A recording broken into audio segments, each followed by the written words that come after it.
ಒಂದು ನಮಗೆ ಬೇಕಾಗಿರೋದು ಏನಂತಂದರೆ ಸಬ್ಸಿಡಿ ಮೇಲೆ ವರ್ಕ್ ಮಾಡ್ತಾ ಇದ್ವಿ. ಆಬ್ವಿಯಸ್ಲಿ ಕರ್ನಾಟಕ ಸರ್ಕಾರನೂ ಕೂಡ ನೀವು ಕೂಡ ಅದ್ರ ಮೇಲೆ ವರ್ಕ್ ಮಾಡ್ತಾ ಇದ್ದಾರೆ, ಹೆಲ್ಪ್ ಆಗ್ತಾ ಇದೆ. ಅದನ್ನು ಒಂಚೂರು ಆದಷ್ಟು ಬೇಗ ನಾವು ಮಾಡಿಕೊಂಡ್ರೆ ಎಲ್ಲ ರೈತರಿಗೂ ಅನುಕೂಲ ಆಗುತ್ತೆ ಸರ್.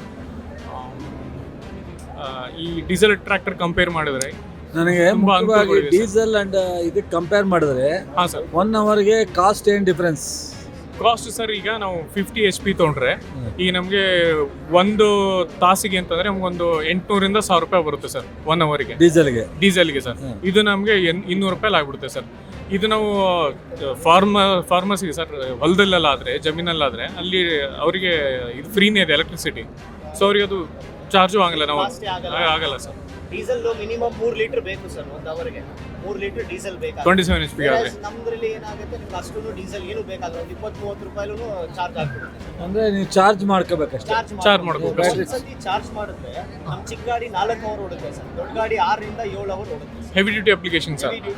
50 mg ಮತ್ತು ಸರ್ 27 HP ಇದೆ ಸರ್, ಅದು ನಮ್ಮ ಚಿಕ್ಕ ಗಾಡಿ. ಅದಾದ್ಮೇಲೆ 50 HP ಇದೆ, ಅದು ತೀರಾ ದೊಡ್ಡದು ಒಂದು 75 HP ಗಾಡಿನೂ ಇದೆ ಸರ್. 25 ಎಷ್ಟು ಎಕರೆಗೆ ವ್ಯವಸಾಯ ಮಾಡ್ಬೋದು?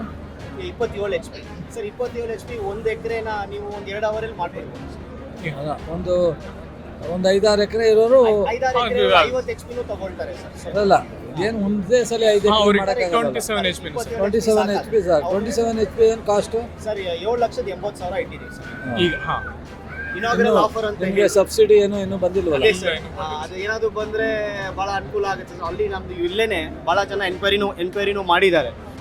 ಇವನ್ ಒಂದು ಸ್ಮಾಲ್ ಸಬ್ಸಿಡಿನೂ ನಾವು ಕೊಟ್ಟರು ಅವ್ರಿಗೆ ಟ್ರೈ ಮಾಡೋಕ್ಕೆ ಬಹಳ ಅನುಕೂಲ ಆಗುತ್ತೆ ಸರ್. ಇವ್ರಿಗೆ ಒಂದು ಪ್ರಪೋಸಲ್ ಕೊಟ್ಟವ್ರ, ಒಂದು ಪ್ರಪೋಸಲ್ ಕೂಡ ಕೇಳಿದಂಗೆ ನಮ್ಮಲ್ಲಿ ಎಕ್ಸಾಮಿನ್ ಮಾಡಿ ಸೇರ್ಸಕ್ಕಾದ್ರೆ ಸೇರಿಸಿ. ಆಮೇಲೆ ಡೀಸೆಲ್ ಕಾಸ್ಟ್ ಮೇಲೆ ನಮ್ದೇನು ತೀರಾ ಜಾಸ್ತಿನೂ ಇಲ್ಲ ಸರ್, ಬರೀ 1 ಲಕ್ಷ ಜಾಸ್ತಿ ಇದೆ.